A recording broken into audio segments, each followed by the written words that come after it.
The challenges that ENTJs face when they are misunderstood by others. ENTJs sometimes feel like people just don't understand them. So you're an ENTJ? Well, let me tell you, you are not alone. Sometimes we feel misunderstood because we just have a different way of looking at things. But that's okay. In this video, I'm going to share with you some of the challenges we face when people don't understand us and how to overcome them. Thank you for watching another Life Nuggets video.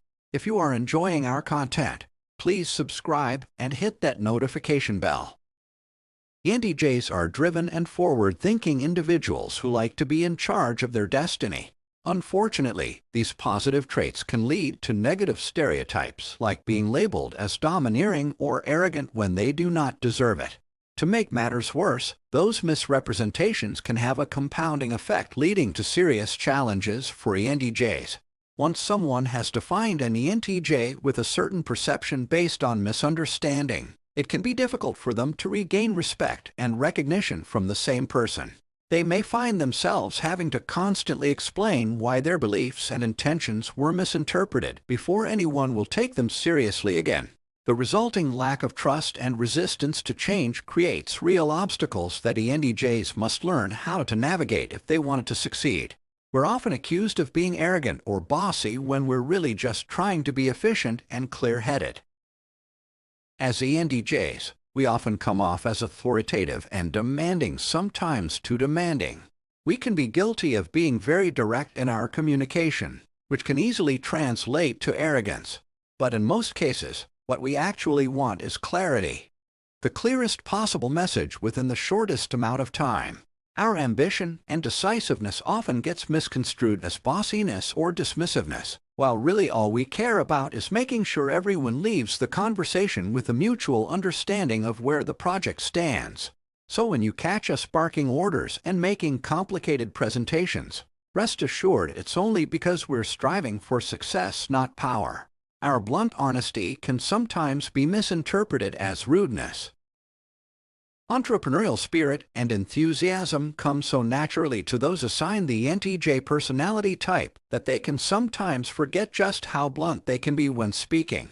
Though their intentions may only involve offering helpful advice, their brutal honesty can come off as rudeness to those unprepared for it.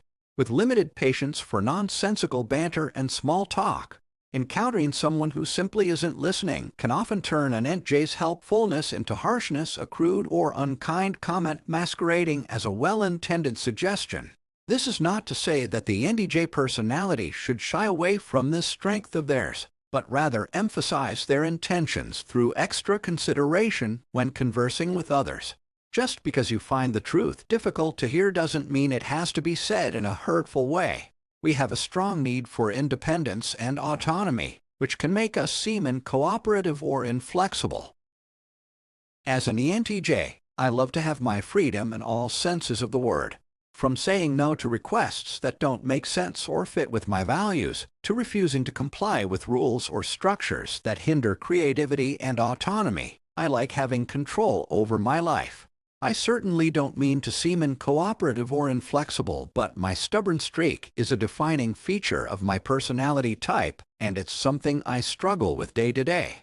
My strong need for independence and autonomy can lead me astray, so at the end of the day, I'm left figuring out how best to use these parts of myself in a way that benefits others too.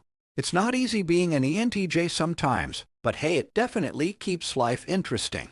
Our preference for logical thinking can lead us to ignore the emotional needs of others. ENTJs are blessed with brilliant minds that can solve problems with logical precision.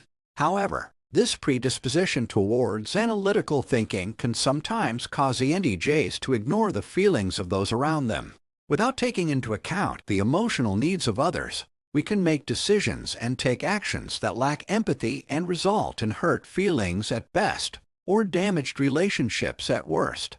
On a positive note, if we're conscious of this tendency and make an effort to consider all perspectives, we'll be just as successful, if not more so, while maintaining a healthier emotional connection with those in our lives. We're not always great at expressing our feelings, which can lead people to think we don't care about them. Have you ever felt like your ENTJ friends aren't that great with emotions, and wondering if they even care about you? Don't worry. It's not a lack of sentiment from them, perhaps they just don't know the right words to express their feelings. Being a fan of stereotypes can lead to people assuming an ENTJ doesn't care, but in reality, we might just have trouble putting it into words. If your ENTJ is being super generous, let them know how much you appreciate it, because appreciation must be put into words. We tend to be very analytical and strategic, which can make us seem cold or heartless. ENTJs are the type to always be one step ahead. We see the big picture and plan out a strategy. Knowing the most rational route from point A to point B isn't a problem for us, it's the ideal solution. Though these skills are incredibly admirable, sometimes our analytical nature can make others view us as cold-hearted or insensitive. After all, when facts and logic become priority over emotion and relationships, it's no surprise that some folks may take issue with us. Nonetheless, our ability to think strategically with data is an honor to be proud of. Even if it might not win us any popularity contests,